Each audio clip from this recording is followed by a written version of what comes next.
place. There we are. Okay, cool. Good. Oh, okay. That's better. Hello. I'm streaming Mario Kart today because I said why not? I haven't done Mario Kart in a little while. So I'm just gonna play some Mario Kart. No funky yet. So my plans today, just to play some Mario Kart. I think I'm gonna play as Wiggler just cause. We'll go for the full Wiggler mobile here. My preferred setup on this thing.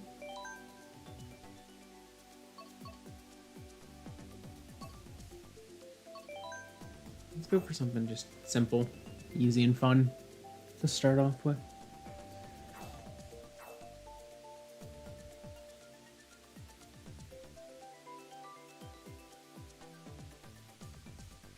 I'm just looking to vibe for a little bit. I got, here, let me...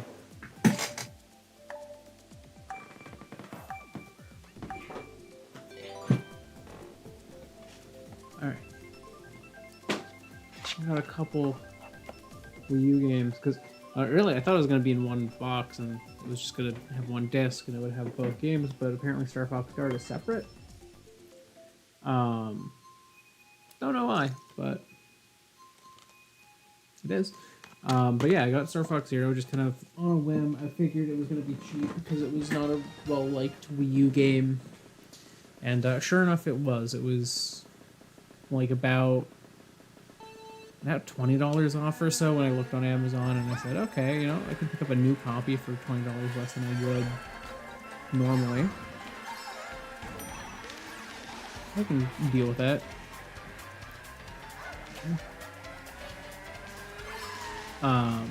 But I also had some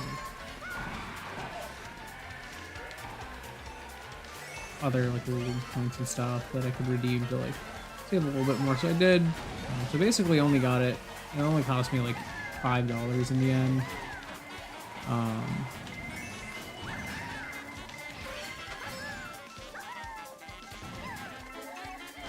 No.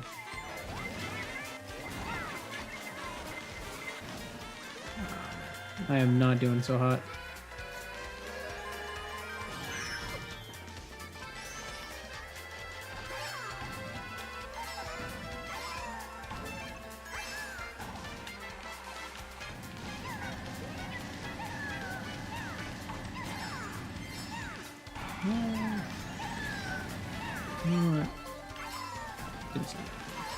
The mushroom.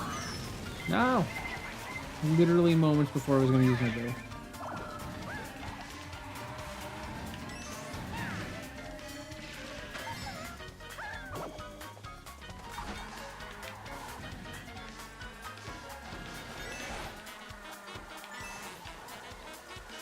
See, I didn't want to do this race just because it was like, oh, I want to just start with something simple and easy, ease myself into the vehicle set, because I was used to it.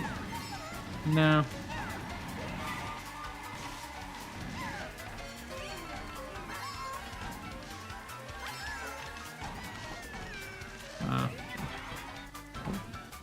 It's so bad. I like clipped the edge of that and I didn't have enough speed to start drifting again when I went to use my mushrooms. Wow, this race is just going awful. I've Mario Karted myself the whole way. Okay, I can at least get 8th. I recovered 3 spots in the last couple seconds. So I'll take it. It's also a very stacked lobby. Oh my god. That's probably part of it. We can recover though. This is recoverable. Mario Circuit again. I want the nice and simple one. Please. Anybody.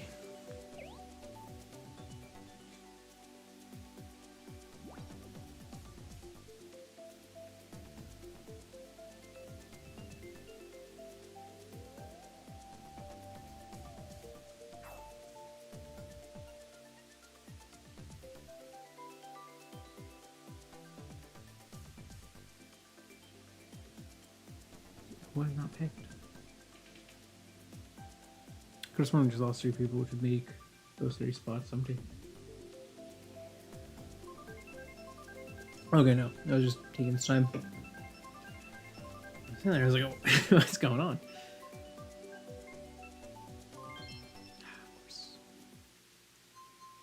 Alright. Water park's not bad.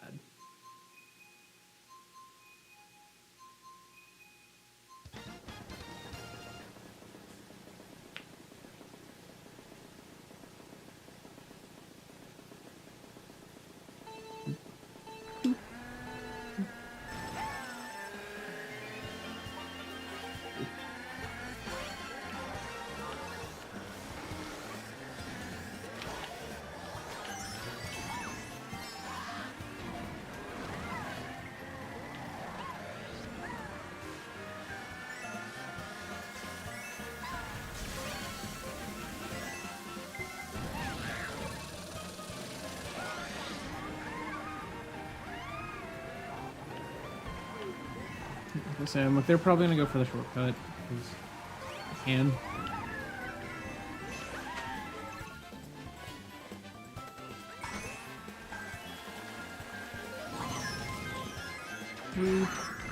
Okay, that was exceptionally good.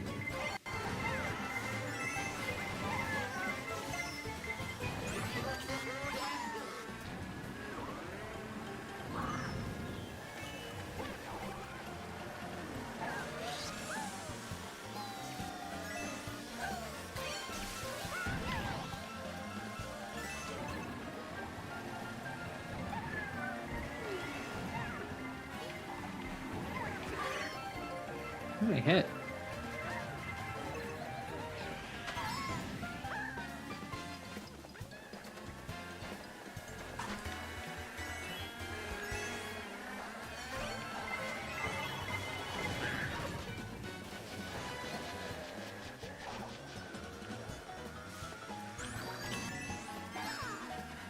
My coin count has been like low, higher rates.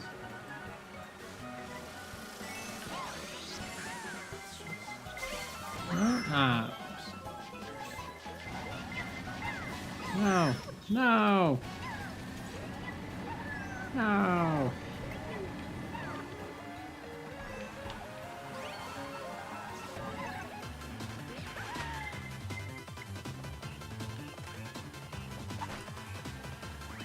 Wow, another 8th, and this time we had less people, so that was worse. So worse 8th, yeah, -6. You know, this is just a really stacked lobby, though. Like, the fact that everyone here is like 5K or higher is terrifying. I don't know what's going on right now in Mario Kart 8 Deluxe Online, but everyone. Usually there's like at least a couple people who are like, oh, they got like 2,800 or something like that. Like, you know, like they play a lot, but not religiously. But no, it's a very stacked lobby.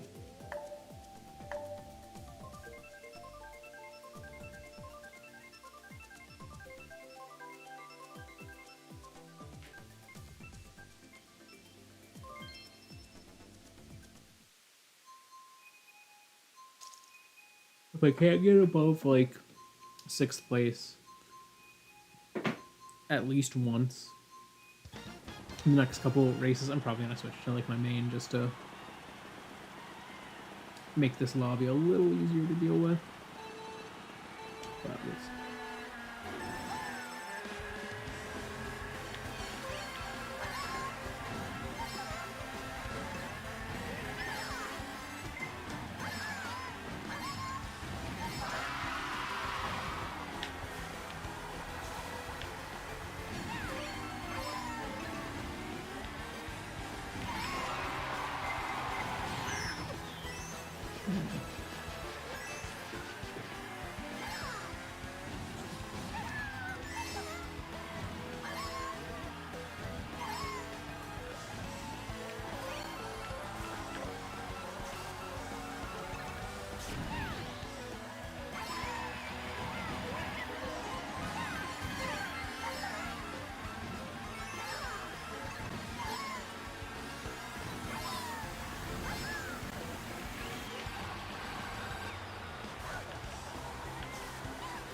Nothing a little later than I wanted it to.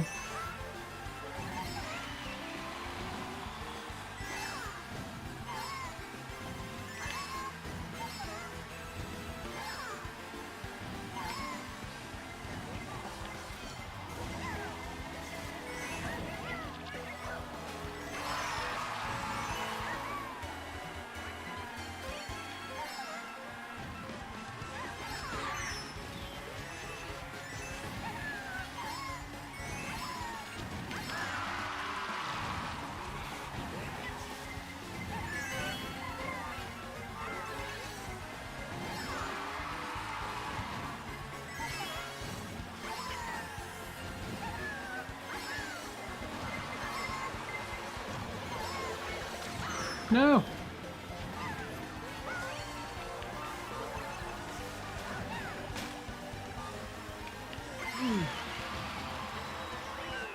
Ooh, okay, I was able to get third. There we go.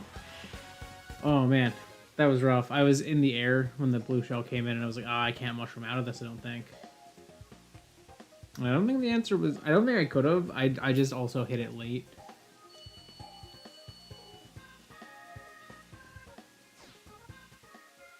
But hey, I got third. Okay, so like I can survive in this lobby sometimes. Sometimes. Just gotta get the feel for it all. I'm gonna go big blue. Because it's relatively basic. Squeaky Clean Sprint seems to be a popular pick as well. But big blue is about half. If I get one more big blue, we're at half. Half the votes for big blue.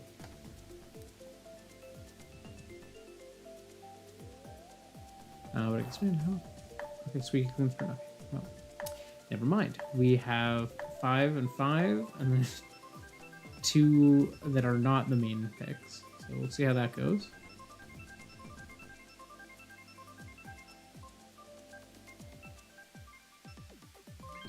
Ooh, it was mine. I won. All right. We take those.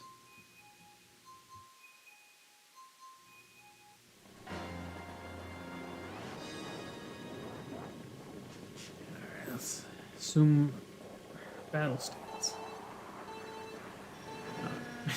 I was so busy assuming battle stance that I forgot to hit my gas. Fine. Oh! I don't know what happened. I just suddenly felt like I was steering way sharper. I missed out on all this. Oh.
No!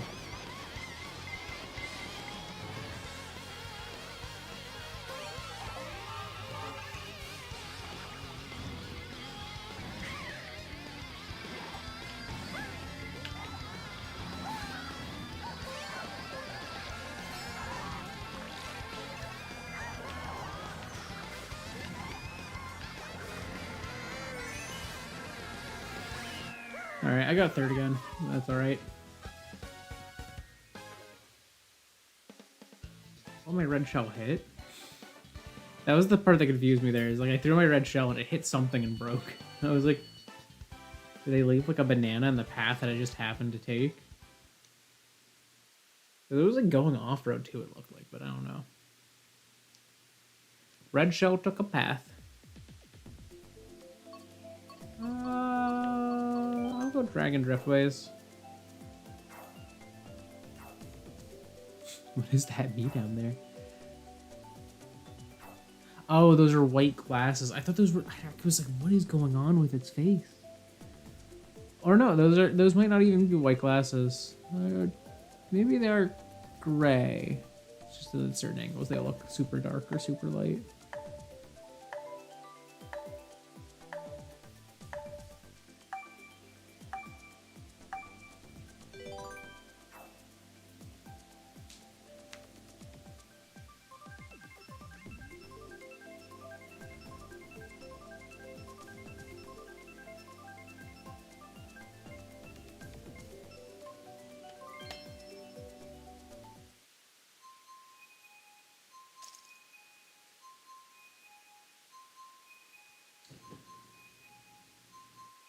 It's still a very very stacked lobby.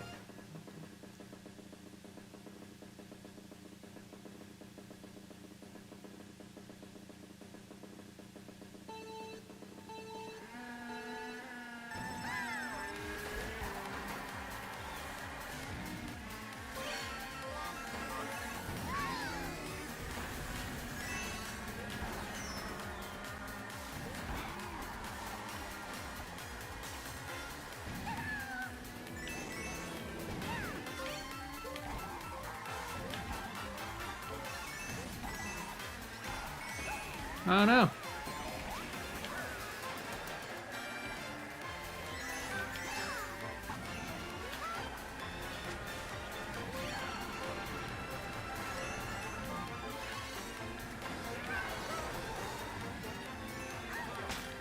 No!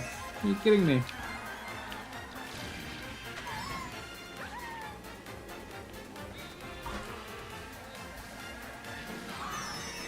I didn't know there was a bomb there.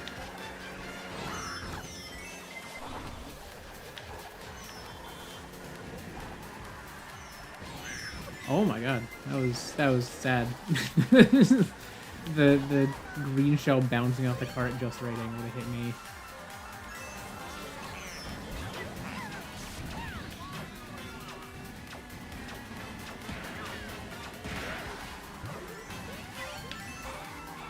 No!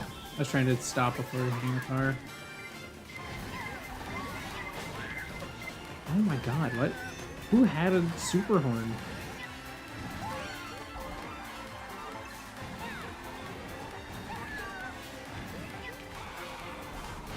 Oh my god. I was like, ah yes, a shortcut car.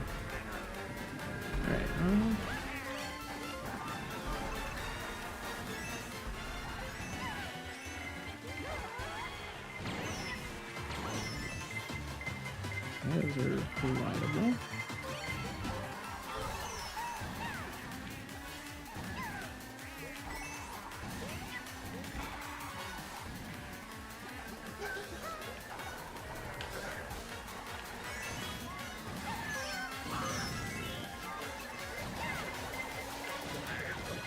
Oh my god.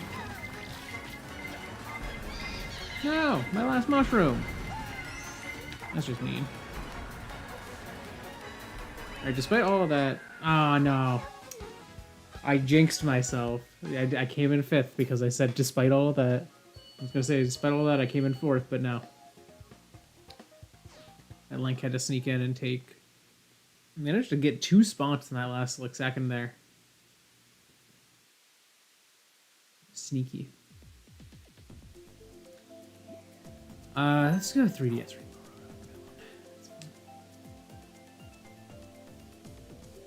I feel like the moon is the only thing that looks kind of weird on that one for me, because it's like I think 3DS Rainbow Road in this game, like it has a really unique Rainbow Road aesthetic. Like I like that every Rainbow Road in this game has a different art style for like the road itself.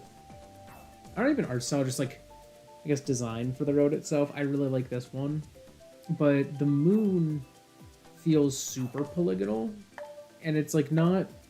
And it feels like almost like it's like the art style is meant to look polygonal, but I'm like, I feel like this one would be better suited to like having an aesthetic more like the moon surface. It's like in the one battle course that we have in this one. I don't know. I feel like it makes it look a little weird.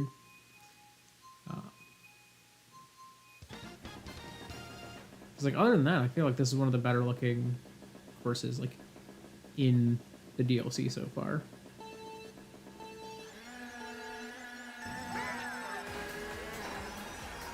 Like, I love how like this Rainbow Road almost looks like liquid. And it's just like iridescent and how it's rainbowy. Like there is a rainbow gradient across the width of it, but there's also like an iridescence that changes how that gradient looks. Ooh.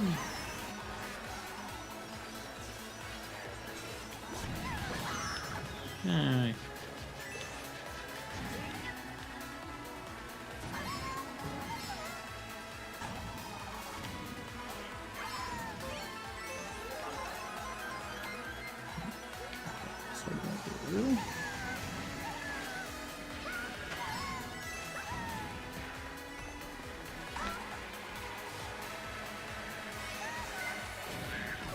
Ah.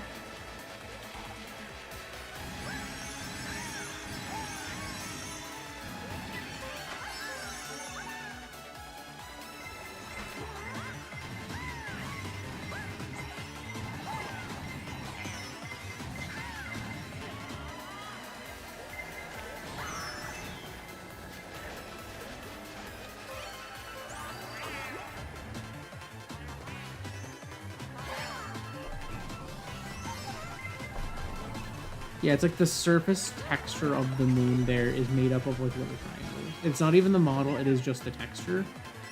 Where it's like, it almost feels like they're trying to use a texture that makes it look more polygonal than it is.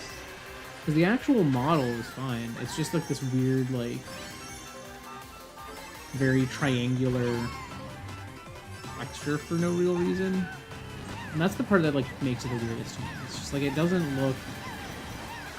It looks like it's intentionally that way. I don't know if I agree with that. It's real weird.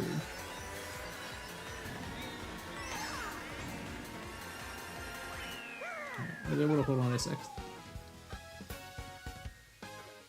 Yeah, I think this race overall, though, does look like genuinely one of the best in the DLC so far. I'm curious what they're going to have in the last set. If they have another Rainbow Road, I'm really curious if they change up how that one looks and make another unique visual, because that would be awesome. You know, because like all we've seen so far is Daisy Circuit, but there's like a lot of options. So there's other tour courses, there's like city courses that we haven't done yet. So I'm sure we're gonna get like some of those, at least one per cup. But I wonder what they're going to do beyond that, because I feel like, you know, they're going to have that. And like, there's a lot of other races they could pick from, but I don't know. I feel like it would make sense, because it's the last set of courses for this, for them to do at least one Rainbow Road that they haven't done. Maybe even like one wholly original Rainbow Road or something. That would just be kind of like a fun little quest, like using like the sort of tour style mechanics they've been going with for a lot of stuff. Where it has like, you know, multiple paths that change based on the lap you're on, stuff like that. That'd be kind of fun. I think there's a lot of room to make that an interesting Rainbow Road with those little gimmicks. I love it. There's so many bananas here. Why are there so many bananas?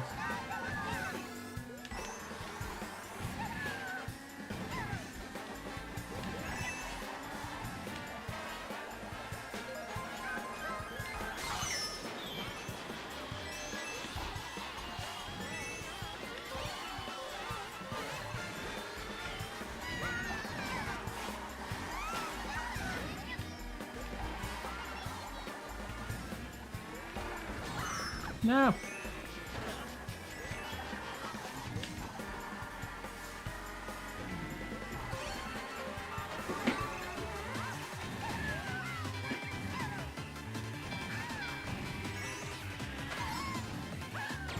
Gotcha.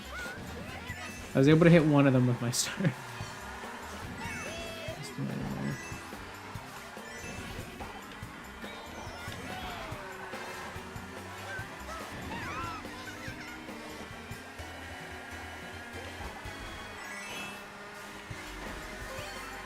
really exciting.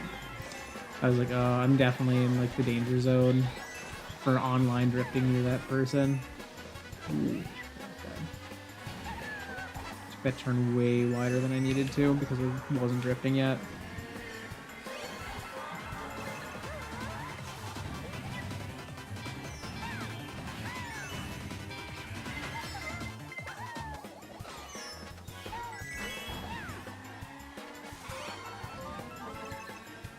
Okay, I got one.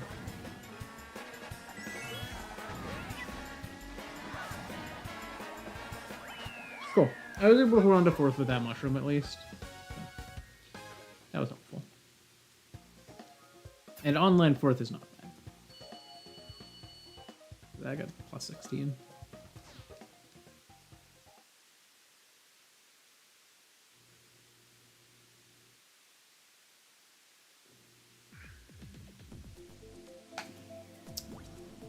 I'm gonna go Shroom Ridge.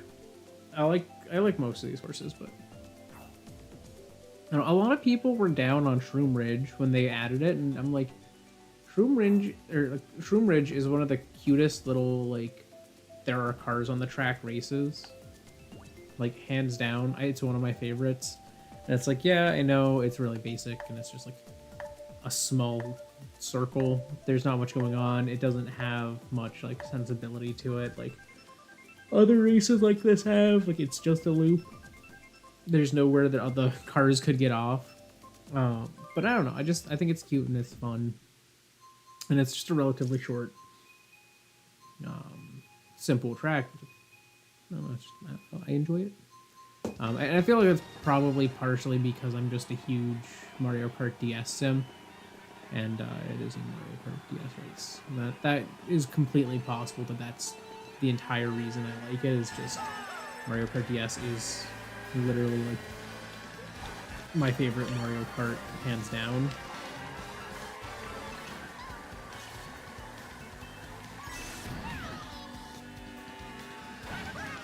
I don't know if it's still my most played. It was for a long time, I guarantee it. Because like I once played Mario Kart DS so much, and that over the course of like, it was probably like a weekend, I like overflowed my versus mode score. Like I was just playing versus mode, like random course, day in, day out, just trying to get as high of a score as I could because I was curious. I just wanted to know what happens. Like when you hit 999, what happens to your score? Which meant that I had to do at least 100 races getting first place.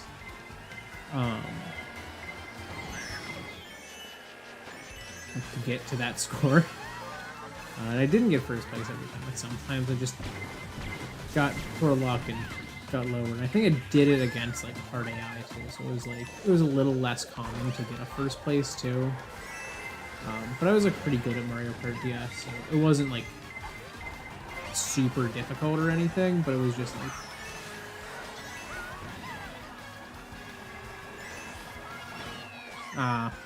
almost had fourth. Oh no, I almost had sixth, but I guess I still beat the inkling that was there. Never mind. But yeah, like I don't know, like it took probably like at least 110 races or so, because it took a little while, and then it wasn't just getting to that point; it was getting past 1,000. So that's what I did, and turns out that the number just overflows and starts again at 1, but you remain in first place. And that was the interesting part. I was like, oh, okay, so that's how that works. And that's a thing you could never do. There's no Mario Kart game where you can do that anymore, because in all of the games since, like, you can't get that high of a score. Like, there's not enough races. Like, there's always a cap to the number of races you can do in versus mode. So like you never get to like just go endlessly, because that was like what I was doing. I was just choosing to go endlessly, And that's what I would do most of the time in the game. Like, I didn't play versus mode with a cap to the number of races I was doing. I just wanted to race. And then if I was done, I would just, after a race, say quit. And then carry on with my day doing something else.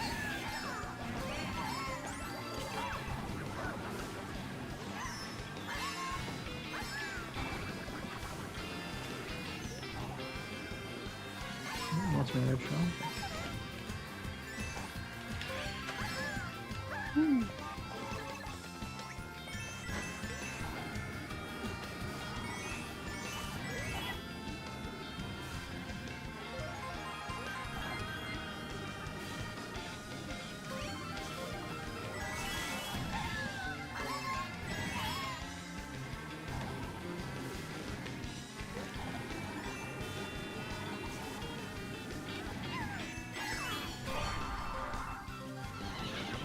I'm not sure.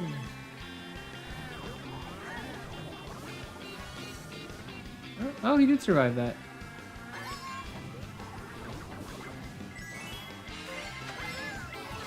No! No! I just got a shell. He did not survive the second attempt at the shortcut.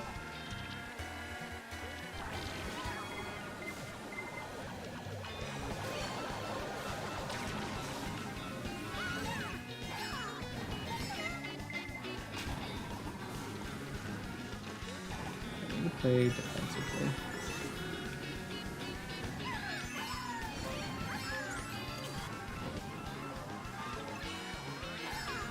Alright, good items to play defensively at this point. No! That's just me.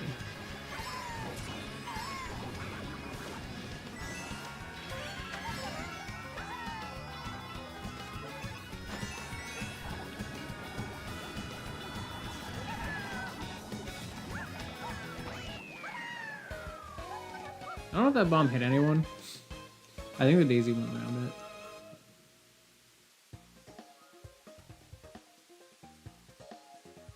Got first. That's the first of the day. Because this lobby is so stacked, it was plus 24, so that's pretty nice.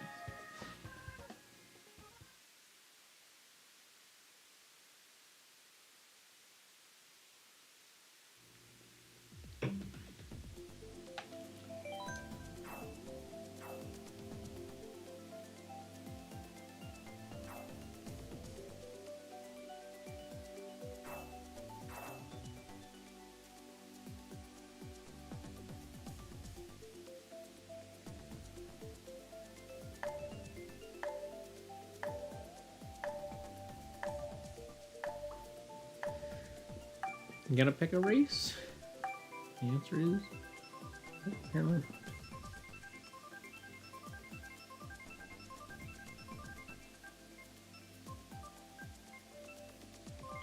Oh! Okay. Sky Garden. It's interesting that this is called GBA Sky Garden. It is very much a different race than GBA Sky Garden.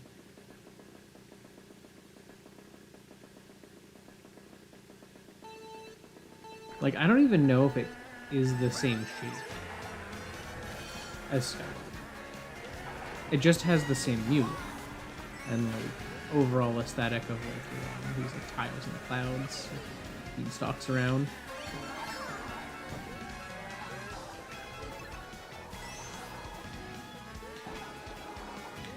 Like these little like vine meshes every so often.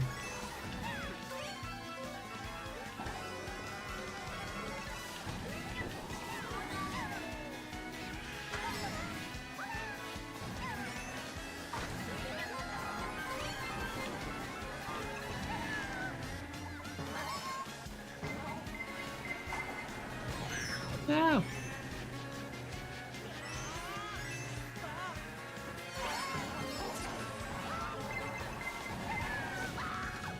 Ah, I was chasing me.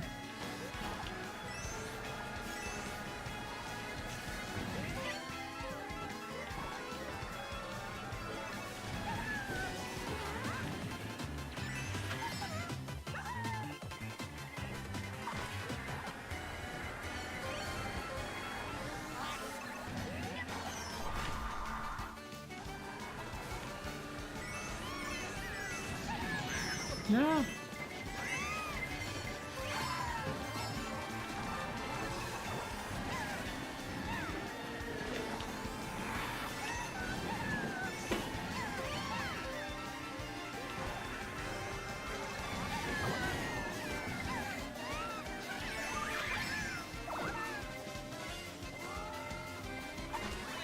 I was hoping my shell would hit them.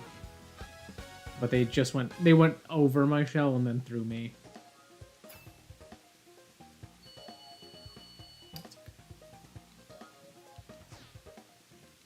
Alright, I'm kind of getting the rhythm of it. I'm getting the hang of this vehicle combination.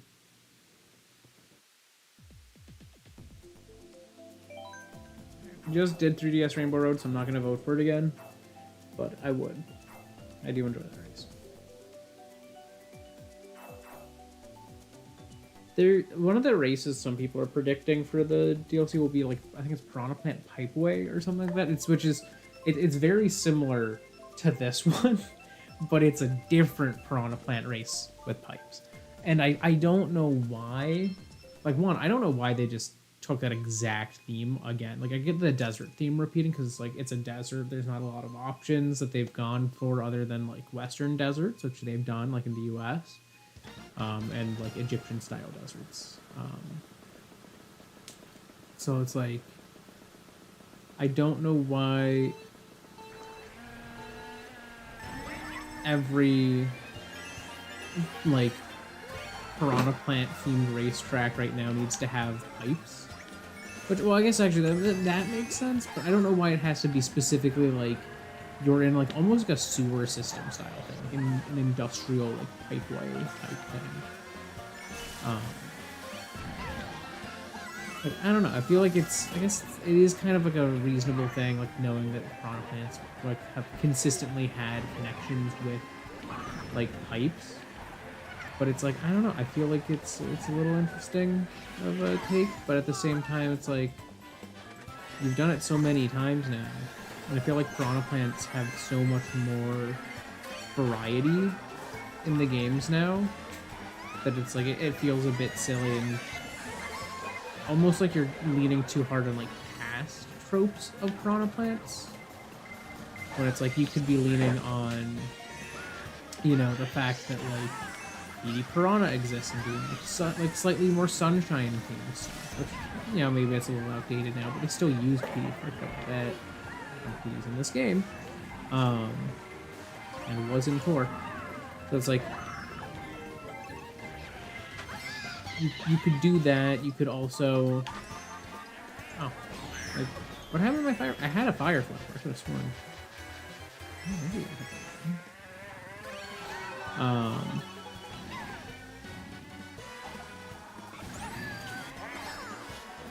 but yeah, it's like it doesn't have to just. It doesn't just have to be pipe stuff. Like you can do a lot more things. Piranha Plants have had like really heavy jungle themes. In like 3D Land and 3D World, especially 3D World. There's a lot of like ones that have like those like spiky Piranha Plant guys. They're like, gigantic and thick, and they like take up huge sections of levels. So it's like you have that, which is an obvious option. They're like Piranha Creepers or something like that. So it's like you have those, you have, you know, PD Piranha, you have like, you know, through PD you have the association with like slime, like the slimy Piranha Plants and stuff like that. I mean, heck, Smash associated him with a pot. Like, I don't know, I feel like there's other themes you can go with. Like, big ones to me are, they're often in, like, cave systems in Mario. They're often in, jungles in Mario. So it's like, if you want to really heavily associate the two, it's like, put Piranha Plants with, you know, one of those things if you want to have, like, or I guess not heavily associated, but, like, sort of have a different association for Piranha Plant themed races than just like, oh, you know, they're in pipes a lot of the time.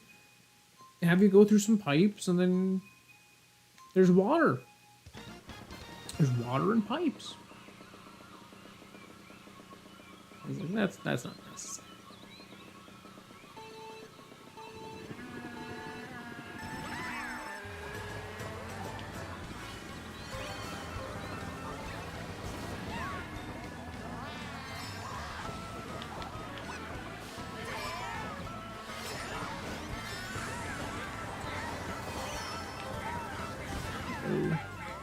That's bad.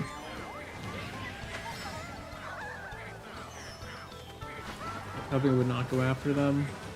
The other red shell took a lot longer to hit them than I thought it would.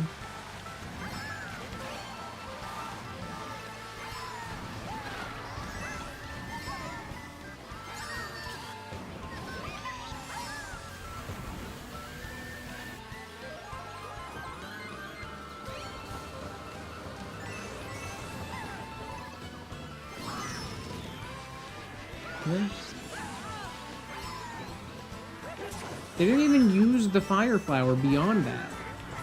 I saw them not throw a single one and just wait for it to run out.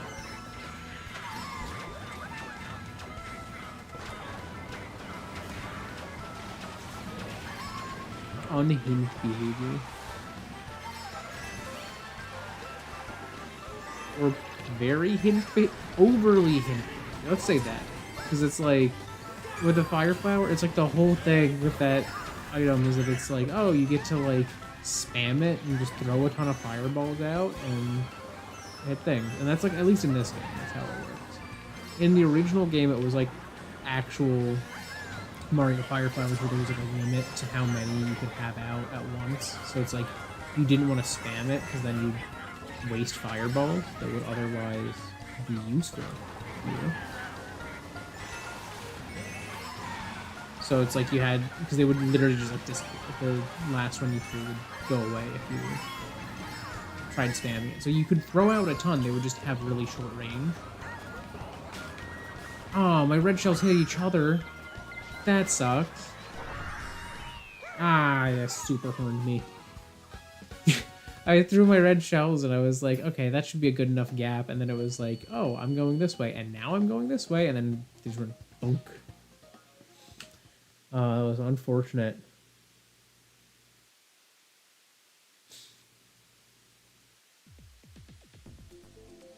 Shroom Ridge again. Please, I would like to actually do that race.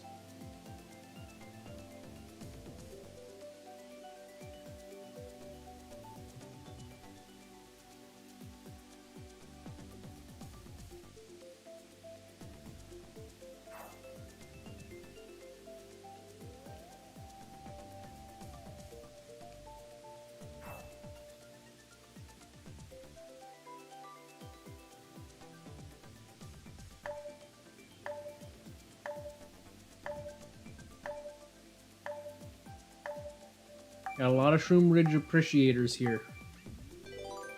I like to see Shroom Ridge doing better than Toad's Turnpike. And we got 8 of the 12 people have picked Shroom Ridge. Which is very base behavior. And we got it.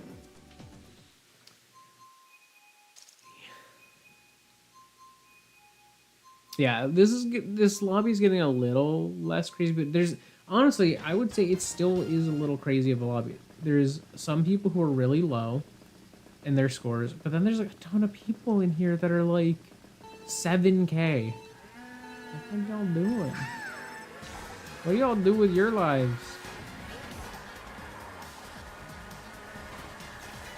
Then again, I feel like if all of the time I spent playing Mario Kart 8 on the Wii U had been like online racing, I probably would have gotten to a similar level if I had to go.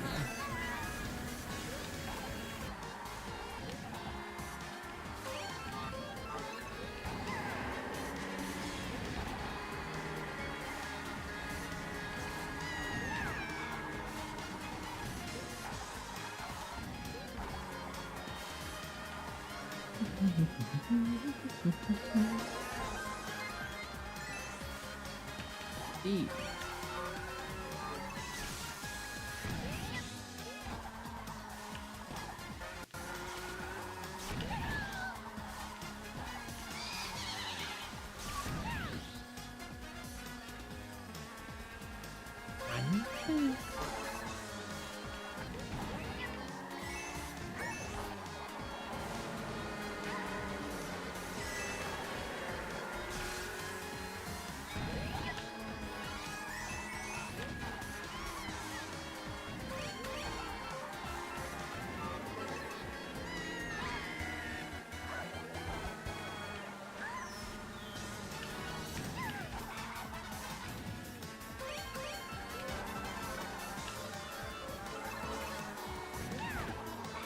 Yikes.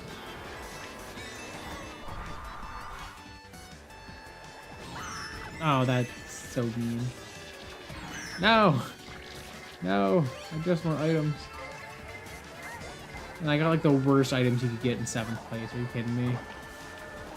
Freaking bow and 3 green shells. Oh, thank you. 1 mushroom that I stole from someone. I stole in a banana, I guess. I'm in a very Mario Kart moment to get a banana from my 7th place bow. Oh, well. 9th place. Alright. Yeah, that boo did not do me any favors. Well, hello. -1. No. That's what I get for losing to Furry. 19k. Or maybe they're like, what are they, 17k? I feel like they were over 15. I could see the people in the lobbies ratings when it's not a load screen, but I get it. I am genuinely excited to see whatever Nintendo announces, like whatever console they're doing next. You know, obviously they're going to be coming in and probably doing a, you know, new Mario Kart at some point. I don't think it's going to be immediately announced, but I'm really excited to see what they do with Mario Kart because, like, you know, we've,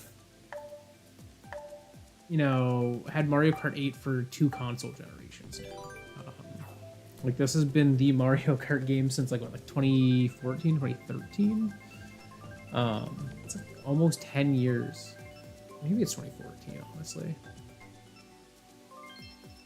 So it's like almost 10 years of Mario Kart 8 and Mario Kart 8 Deluxe.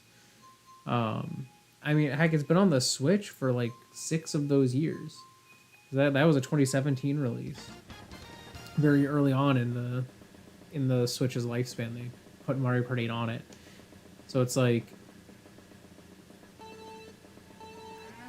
you know, we've had this for a long time, and then we had a tour spanning, what, like 2020 to... Something was it was like 2020 to now, so it's like almost like 3 years of Mario Kart Tour. And it's like both Tour and like 8 are kind of at the ends of their lifespans. Like usually, like 8 has had an exceedingly long lifespan, but like Tour is getting to the end of its. It's, you know, it's a mobile app. They never last more than like a few years usually. It's like the longest lasting like mobile app that I know of like live service games where they continually update it and stuff is like probably Candy Crush, but like other than that, like Pokemon Go is like up there.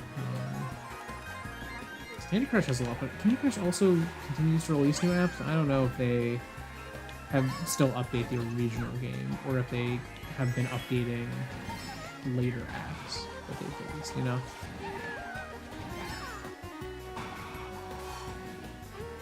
But yeah, I'm curious to see what they do next, both from a gameplay standpoint, like what is the game gonna be like, but also from a like visual standpoint, because I feel like Mario Kart Wii was kind of in the era of like they just added a lot of detail. They almost like grunged up the games, like. Not that it was to the same extent as Brawl, but it was like you take like Mario Kart Double Dash's aesthetic and you just add a little more detail and kind of like slightly desaturate and darken it. And I feel like that's kind of where Mario Kart Wii fell visually. And then, you know, you had Mario Kart 7, which was like a very vibrant but similar approach where it was like they just put in a ton of like visual detail and like the textures and stuff like that, but otherwise it was like very vibrant. This game I feel like went the most realistic, especially pre, you know, Booster Course Pass. Like these races are attempting to have a very high level of like realism to their textures. Not necessarily their environments, like some of the things are like a little bit cartoony still, but like they went for a really high level of realism with this.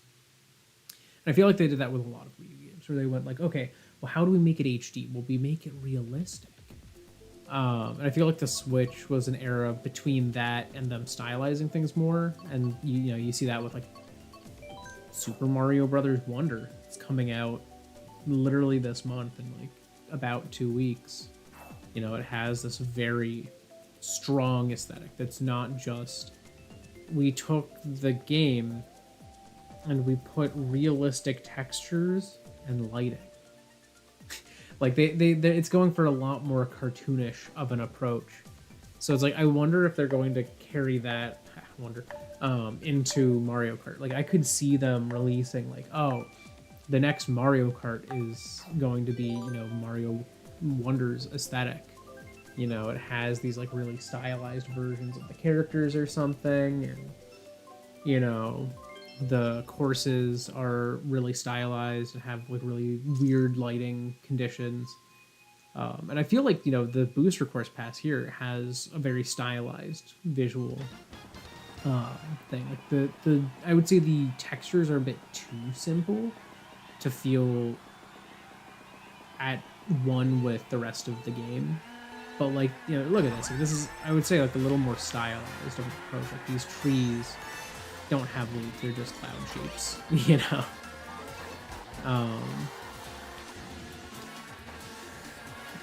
Granted, this is also a linear one, and I feel like the linear ones went for a slightly different aesthetic because people were saying like, oh, you know, I don't like the first side; it looked kind of bad. And I feel like that resulted in them going, okay, well, how do we make it look good? And we're like, make it slightly more cohesive with the rest of the game.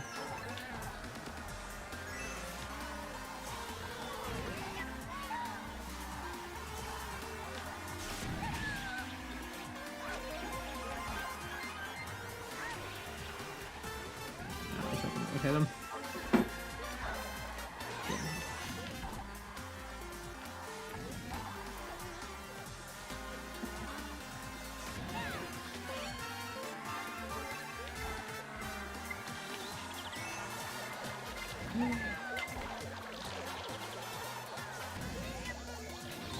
Ah! There's Mom. Why is it every time I get inked is when someone decides to like toss a bomb somewhere or like pull a bomb out? Because like I literally can't even see that it's there. That was very bad. Bonking that wall was a problem.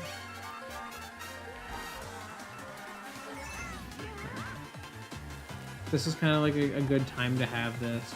Taking this big cut. Yeah, that's a problem. No! No! The stray green shell. Oh, that was sad. We've got a little bit of time to recover this, but it is not much, and I don't know solidly I can recover this. Couldn't get to 5th. I was hoping I could hit them. That's okay, though. To go from last place to 6th place with one less item box than I needed, it's not too bad. I could have done worse. Yeah, I don't know. I'm really curious to see what the next iteration on Mario Kart's gonna look like. And obviously, we know that based on the early impressions, like the Switch successor is very powerful, you know, a lot more on par with the other consoles right now. So I'm like curious if that's going to lead to Nintendo utilizing that in emphasizing realism even more, or if they're going to learn their lesson and just stylize games more. Because like I feel like it's always better. I think that like an ideal zone for like Mario Kart to land in is somewhere that's like a happy medium. I feel like it doesn't work with super cartoony and flat textures and stuff like that, but at the same time it doesn't work super well with like hyper realism. And I think this game's beautiful, but I feel like some of the courses are a bit too realistic in some ways, and that kind of detracts from them on the whole. So I don't know, I'm curious to see what they go for. Inevitably, they're going to release, you know, a new Mario Kart game. No reason for them not to. And we will see what that's like when it comes out.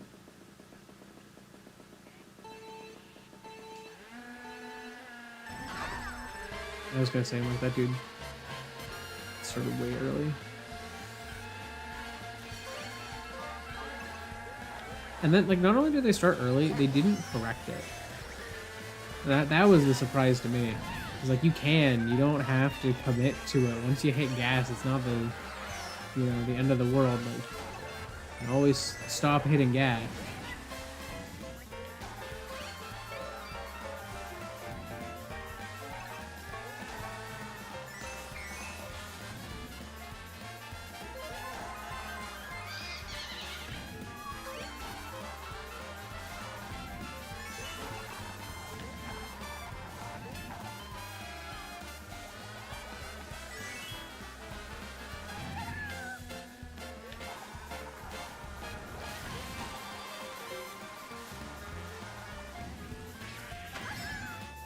I will say, I do kind of like how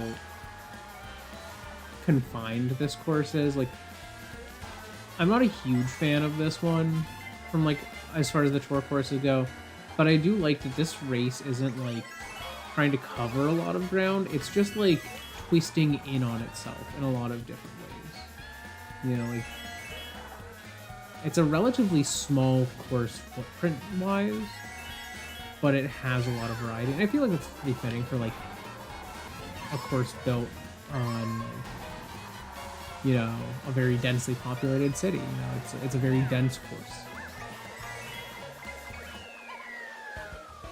That was a very easy first. I don't know why I got that one.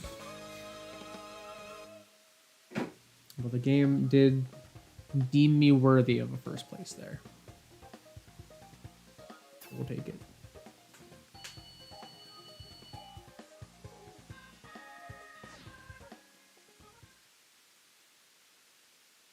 Well, hello. Yeah, I don't know. I feel like it's going to be interesting to see where Nintendo goes aesthetically with games post-Switch. There's going to be a lot more power that they can play with, but at the same time, that doesn't mean they're going to use it. They might not. They might. But they might not. So it's going to be exciting to, like, see where they go. Because, like, one thing that I was thinking about today was, Splatoon 3. Like, I love the Splatoon series, but I feel like Splatoon 3 did not need to be on the Switch. I think that... Because I was thinking, I'm like, what has hurt Splatoon 3 so much that, like, a lot of people are just kind of, like, indifferent towards it these days? And I think the answer came, like, when I was thinking about it, came down to, like, we just had Splatoon 2 in 2017, and then 4 years later, they released, like, Splatoon 3. Like, Splatoon 2 was a very early Switch game, and Splatoon 3 did make sense to come, like, from a timeline perspective. Like, it wasn't, like, some weird impossibility for them to do that. Like, it didn't feel like it was too early, but at the same time, it kind of did. Because it was like, well, you're putting it on the Switch, and, like, Splatoon 1 was on the Wii, it was on the Wii U, and the, Splatoon 2 was on the Switch, so it's like you had a slight hardware spec jump between the two, that led to it, like, looking pretty different. The new console played differently, than, like, it did on the Wii U. So it was like Splatoon 2 was very much its own game. Even though it was just Splatoon, it looked a bit better. It played very differently. But then Splatoon 3, I feel like it's just another Switch Splatoon game. It plays very similarly to Splatoon 2. It lacks much visual difference. Like, it is visually better, but it's not by a lot. It has the exact same tick rate. It has a lot of similar weapons that play very similarly. And I think that's part of the reason why a lot of people felt early on, like, why is Splatoon 3 not just more Splatoon 2 DLC or something, And I kind of agree with it. Because it's like, I feel like Splatoon 3 would have been better suited coming to whatever comes after the Switch. Even if that next console is very similar to the Switch in, like, a lot of ways, I feel like I don't know. I feel like it would be better suited to it because it's like one, you'd be able to have more of a visual leap. So it would look different. It would have its own visual identity that like Splatoon 3 I don't feel has. I feel like it looks a lot like Splatoon 2 with like slightly better lighting systems.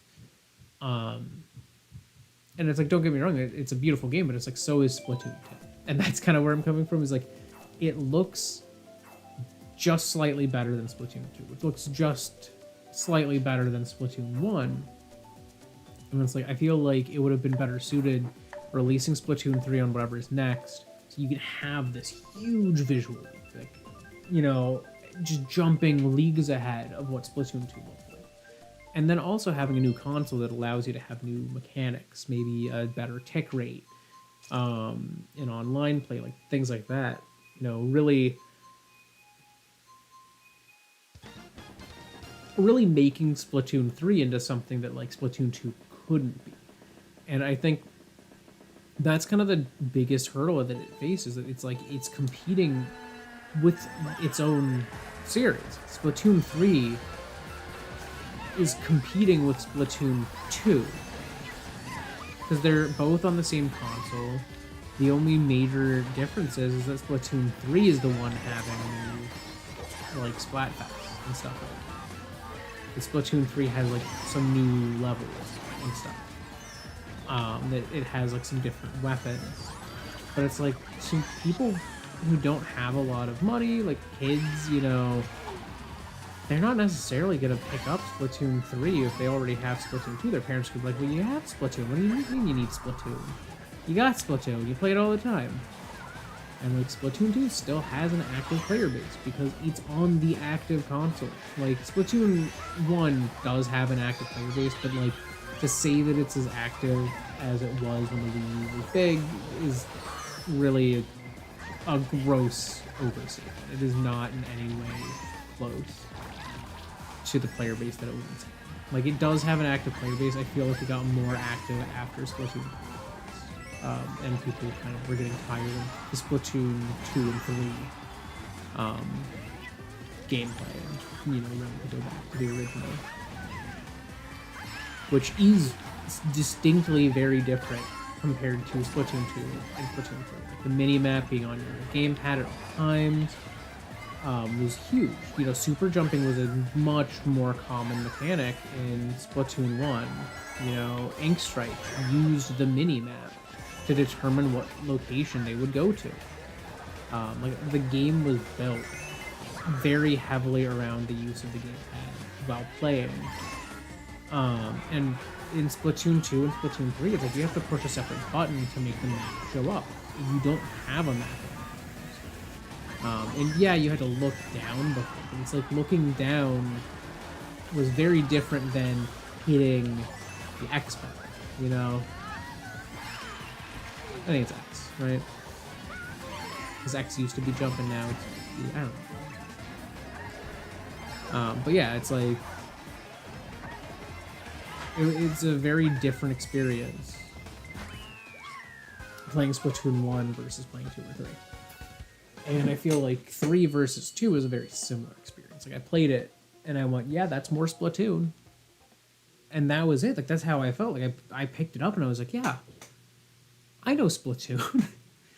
And it just played like Splatoon does.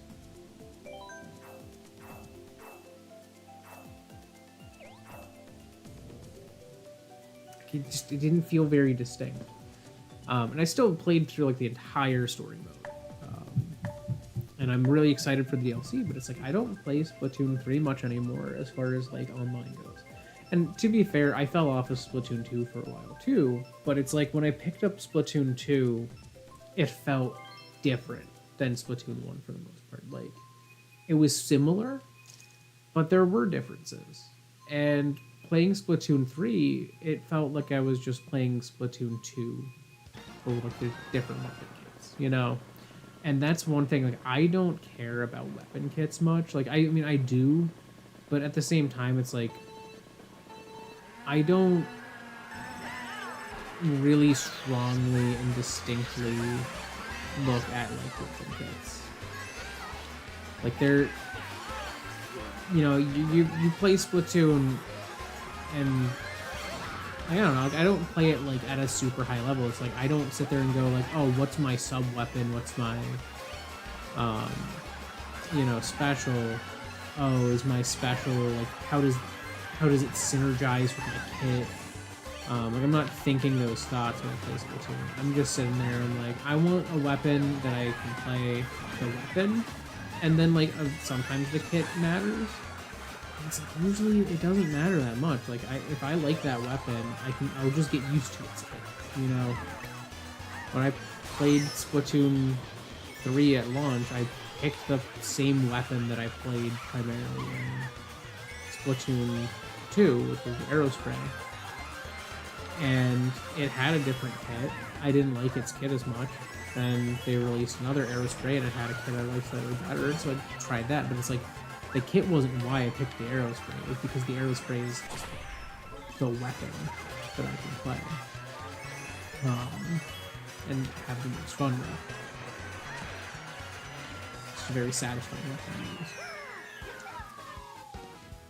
But, I don't know, I feel like Splatoon 3, it felt really samey, and I tried branching out and trying different weapons, and like I did have a lot of fun when I was playing with the Reflux, but like that was about it. And the Reflux is just the Aerospray of the bows, you know. As like I'd probably enjoy it more if I had like an active group of friends that were playing and like we all played together. But it's like I don't know. I enjoy playing other shooters more. And that's kind of a sad result for the Splatoon series, because it's like, I loved Splatoon 1. I think it was a really fun game. I love Splatoon 2. I love Splatoon 3, but it's like, at the end of the day, it's like, they're all the same in a lot of ways, and it's slightly more disappointing to play them, because it's like, I don't know, if I play Overwatch, there's, you know, all of these characters, and its objectives are just different to play. Like I don't know, every map is very unique and very different, and the different kits are very different. They play, like every character plays fundamentally different. And I think every weapon class in Splatoon plays fundamentally different, but I don't think every weapon plays fundamentally different. Not in the same way that like every hero plays differently in Overwatch. And there's also like there's no roles. It's just like you get your weapons and you go. And it's like, as someone who like primarily mains supports in like Overwatch and stuff like that, I don't like that Splatoon just like everyone is just shooting. Like I don't know, it's kind of like it's getting old for me. Like every match feels very similar because every single person is playing the same game. Whereas I feel like with Overwatch, it's like different classes in Overwatch, they're playing a fundamentally different game. Supports are playing a game where it's like half the time, a lot of the supports, you're just trying to survive. You're trying not to get jumped when you're on the back line. You're trying to keep everyone's health up. And I feel like that's a different game in some ways than playing Overwatch as like a DPS, where you're trying to do a bunch of things. You're trying to flank back lines. You're trying to like, you are a front line, you know, player. Or like, you know, or tanks, where it's like you're nowadays, especially since you're the only tank, like you're trying to, you know, in some cases protect your team, shield your team, because that's what like Reinhardt's whole mechanic is. Sigma can do that. Winston's also very divey, but Orisa used to be, and now she's like a little more of like a you see me, I kill you type thing. Like, it's like if you can see Orisa, she's gonna try to kill you. She's very damage heavy and very like pushing forward heavy, whereas before her gameplay was very like you hunker down and you just keep moving the point that you're hunkering down forward if you're on like, you know, if you're on offense.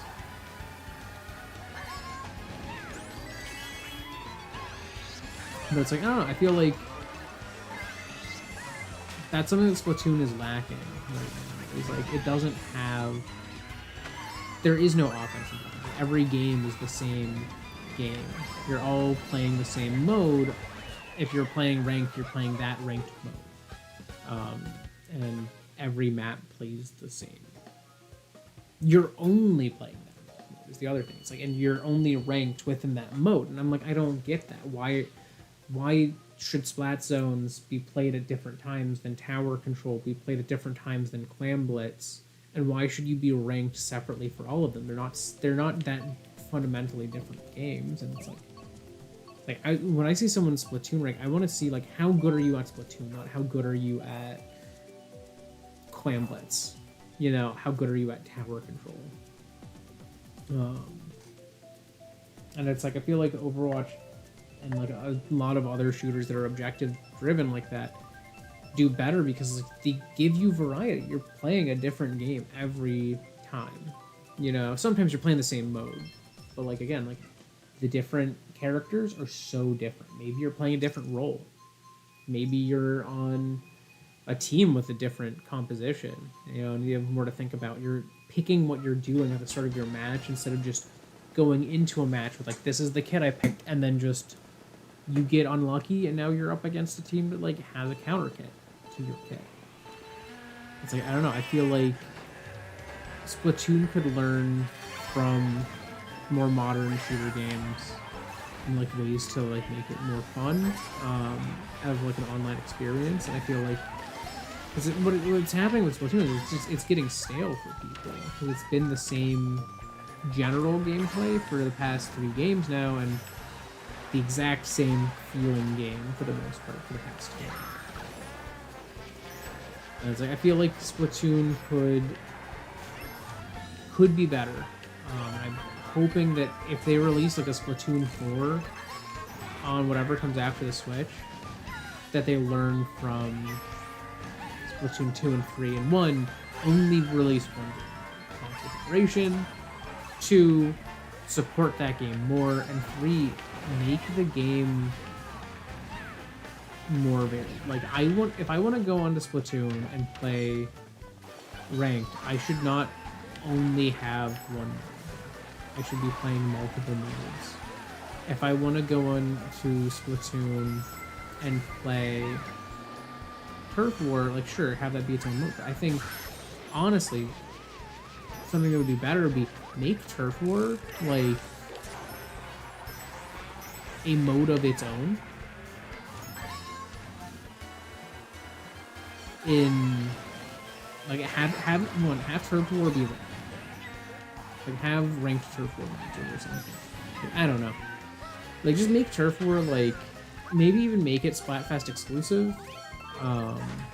Or make Splatfest's ranked modes exclusive and still like use Turf War to teach people the main mechanics of the game. I don't know. I feel like because like Turf War is like the less interesting mode, but I always feel like I have to play Turf War because like I don't have like an optimal kit. I don't have an optimal loadout for my ranked gameplay, so I'm gonna spend time playing Turf War to unlock stuff for ranked. But then I just have new stuff, and I'm like, well, what if I get something that feels better for ranked? So I go and I switch to that, and I switch to that. And I feel like I get stuck in this cycle of like playing a less fun version of the game. And then like Splatfest comes up and it's not novel anymore. It's like that's all I've been playing is Turf War. I don't know. I feel like they need to make some big shifts if they make a Splatoon 4 for like whatever comes next. And I don't know. I feel like because I feel like doing what they've been doing is why Splatoon 3 fell off. Because a lot of people were like, oh, I don't like it because I don't like the kits in it, and I don't like this or that about it. And I'm like, no, you don't like it because it's Splatoon 2 again. That's what you don't like. You've already played Splatoon 2 for years. And now Splatoon 3 comes out, and it's such a similar game. And I feel like that's where Nintendo needs to, like, shift forward. I feel like there's some games it's like you can release basically the same game and people won't be too upset. Like if the next Smash played very similar to Ultimate, I don't think people would be too upset. I think if the next Mario Kart plays similarly to Mario Kart 8 Deluxe, I don't think people are going to be too upset. But if the next Splatoon plays exactly like Splatoon 3 did, I feel like people are going to be unhappy. And I think it's going to slowly make the series lose, like, fan support. It's right here. Yeah, I've been ranting. Oh, I guess he's up here now.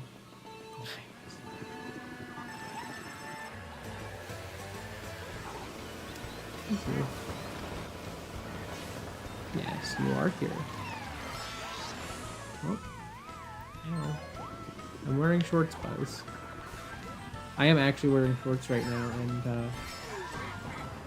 that's a rarity. You probably don't get a chance to see it often, but I mostly wear pants. I'm a big pants guy, not a big shorts guy. I literally only wore shorts in middle school and high school. Like, and I'm not even kidding. Like, I only wore shorts if they were one, swim trunks, and it was like the summer and I was like swimming in a pool or something, or like at a lake or something. So like I had swimming trunks. Two, I wore shorts for gym class because I had to. It was a requirement that we wear shorts. Like it was interesting. It was like the guys had to wear shorts. Athletic pants, which is what I normally wore, were not in my school policy for menswear during gym class. Girls could wear sweatpants. I could not. I didn't wear sweatpants, so I wore like just like track pants and stuff like that a lot in high school. But I was not allowed to wear those in gym. So I would come to school every day wearing gym attire, and then I would have to change into other gym attire for gym class. Which, to be fair, you know, that frustrated me a lot more as a kid. I would not now say that should be frustrating, because it's like, I needed to change clothes anyway. So it's like, what was I upset about?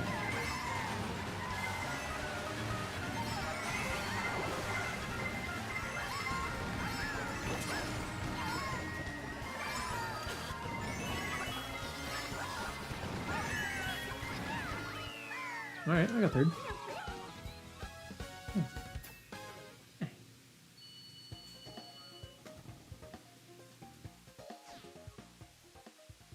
But yeah, so like I didn't start wearing shorts much again until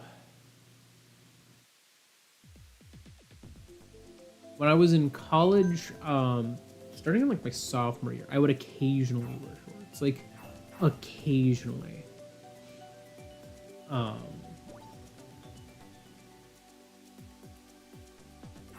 But again, like not that often, but I would wear them.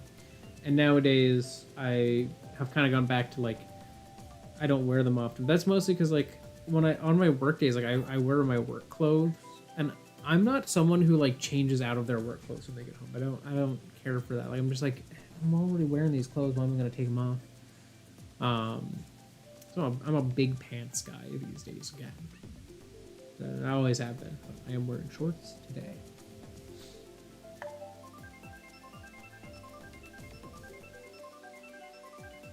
Not youngster Joey.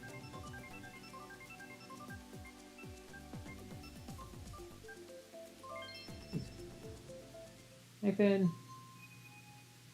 He's being crazy. This is still a pretty stacked lobby. Oh my god. I am one of the lowest, like, point person. One of the lowest points. Persons? People. I have really low points compared to everyone else in this lobby.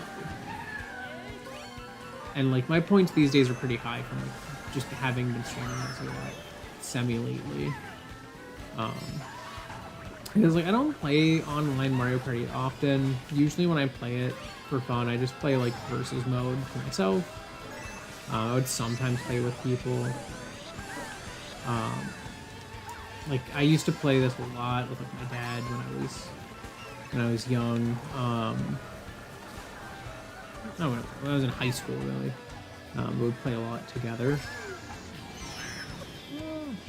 In, like, versus mode.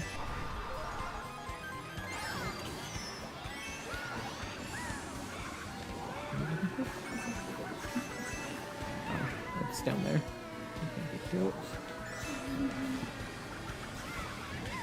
It's also kind of low.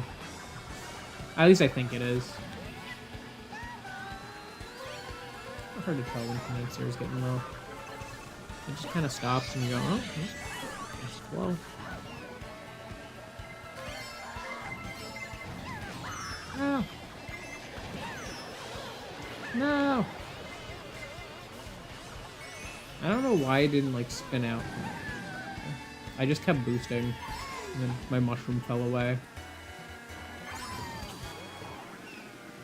But yeah, I think it's going to be exciting to see what comes post-Switch, as far as, like, all of Nintendo's big series. Because it's like, you know, you look at Pokemon, and Pokemon on the Switch has not been at its strongest, let's say. A lot of people have felt that this has been, like, the weakest console, like, of Pokemon, like, in history. And that's, you know, it's their first time where, like, the console that they're developing every game for is a console and not, like, a handheld. So there's that.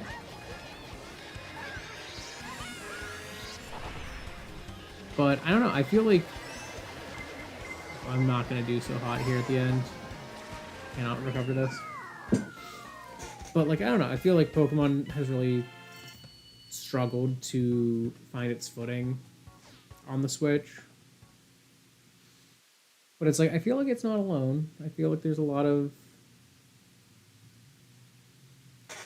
games that they just haven't been at their, like, strongest in a while, like, just on the Switch.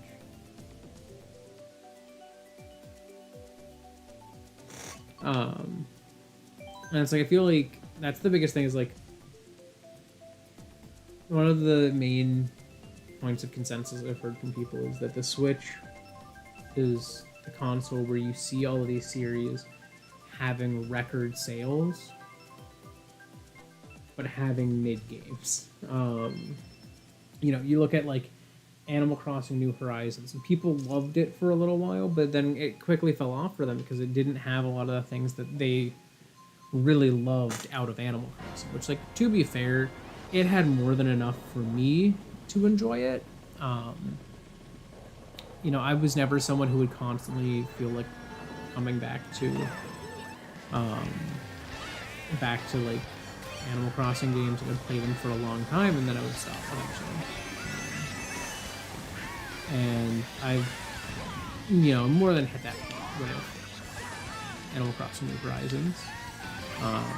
The DLC was not really enough to, like, hold me. I don't know. It's like my least favorite part of Animal Crossing is what the DLC is all about. It's like, but it's like, you know, Animal Crossing New Horizons is like, it's a great game, and it's like one of the better games on the Switch, but like a lot of huge Animal Crossing fans were like, a bit disappointing, like New Leaf was better. And it's like, maybe, but you know, New Horizons has record sales. But then you like to look at, like, you've got Mario Kart 8 and Mario Kart 8 Deluxe. It's not everyone's favorite Mario Kart. You know, a lot of people really like the technicality of, like, Mario Kart Wii.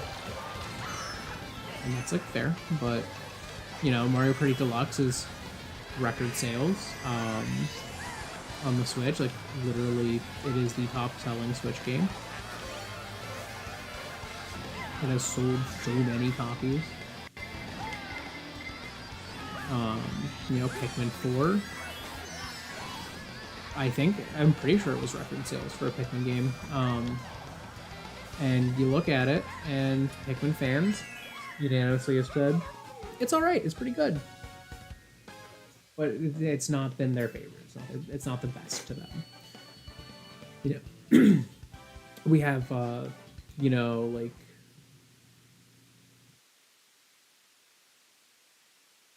Super Mario Brothers U Deluxe. It wasn't the best, but now we have Wonder coming. But Wonder is very late in the Switch lifespan. Honestly, I feel like Wonder is going to be a cross release between the Switch and like whatever comes next. And it's like, you know, and this is going to be a bit of a hot take, but like, you know, you have Breath of the Wild and Tears of the Kingdom, which like are super well-liked games and like record-breaking Zelda games as far as sales go. But at the same time, there were a lot of Zelda fans, especially after like Breath of the Wild had some time to sit, you know, sit with people. There are some fans that like miss the old style of Zelda games, like 3D Zelda games, and I think it's fair that Nintendo wants to go in the direction of Breath of the Wild and Tears of the Kingdom. I really like Tears of the Kingdom. I think it was more fun to me than Breath of the Wild was. It was a lot more like a traditional Zelda game, but with a lot of Breath of the Wild style flair. But the things that I really liked about it were a lot of the things people didn't like as a result of that. And a lot of people were like, well, this isn't Breath of the Wild. You know, the game's less open, like it's a little more linear at times, and it lacks this and that, and it's like and it's like I get that, but at the same time, I value the linearity of games for storytelling, or from a storytelling perspective. I think that the things that hurt Tears of the Kingdom most were an over-reliance on being not bound by like linearity. Like the fact that you can watch the cutscenes, like the memories, or the Dragon series in the past, you can watch those in any order, I think is like a weak point for the game. Because like, I think those are at their best when viewed in order. And I think it hurts it as an experience to view them out of order. Because you'll see things that are like these huge story beats where it's like, oh, I know what this is, but Link has to sit there and pretend that he doesn't, basically, because he hasn't seen a cutscene that was irrelevant to that conclusion. And it's like, I don't know, I think that it would have been better if you just had made it so that like you find the Dragon's Tears in a linear fashion. It's like you find one and then another appears, use those to guide people a little bit through the story, like when to do the like dungeons or whatever. You know, not hard guiding them through that, but it's like, you know, make it like an optional part of the story that reveals certain things to you that you don't need to do, but make it something that happens linearly that presents you a linear path through the game. You don't have to do it. But if you do choose to take it, you get this very compelling linear story.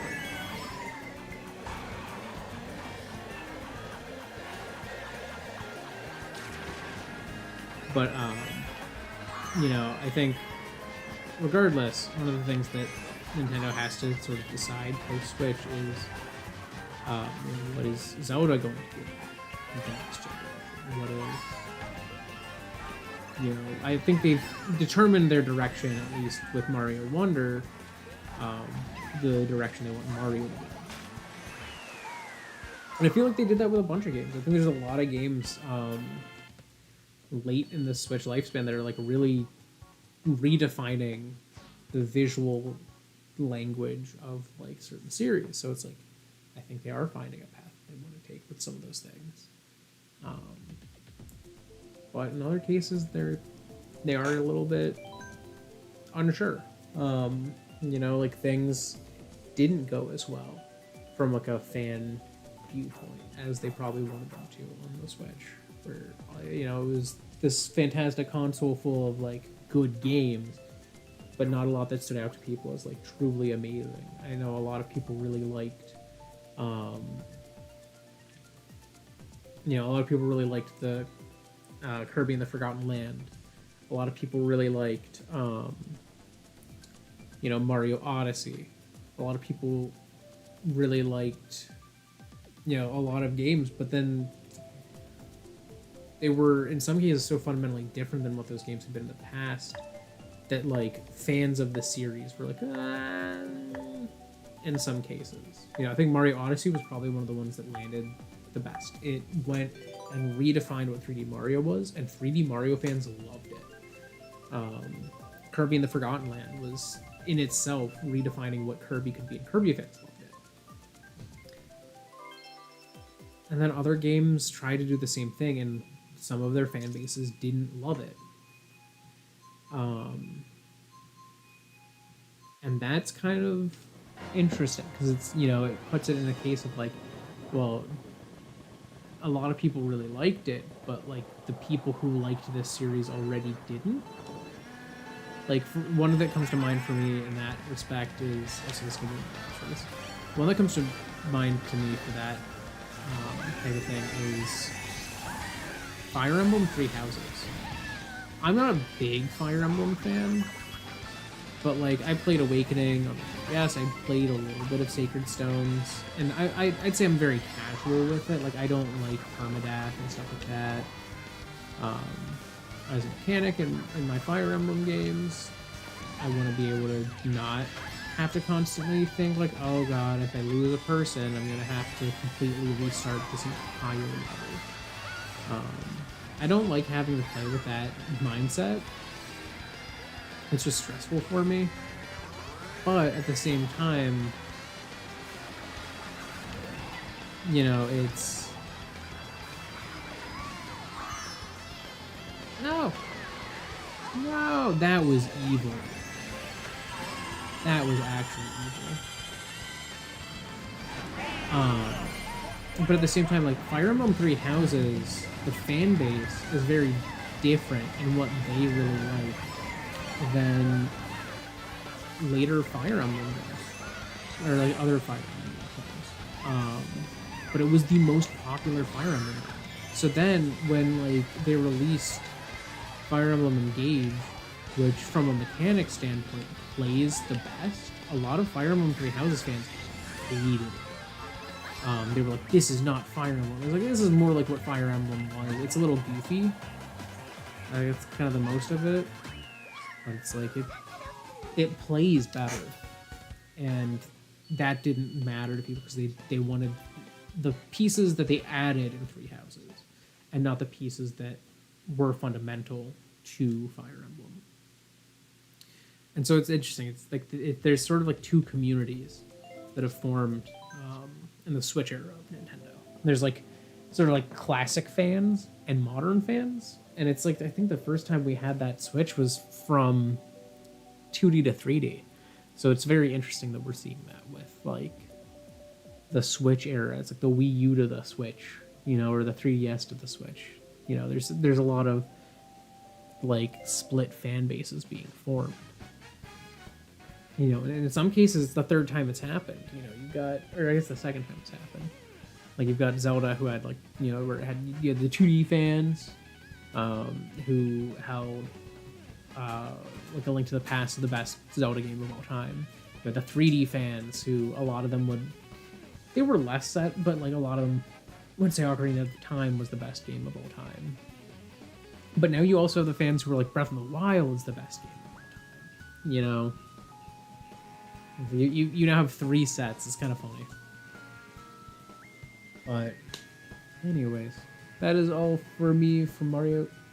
All from me for Mario Kart 8 today.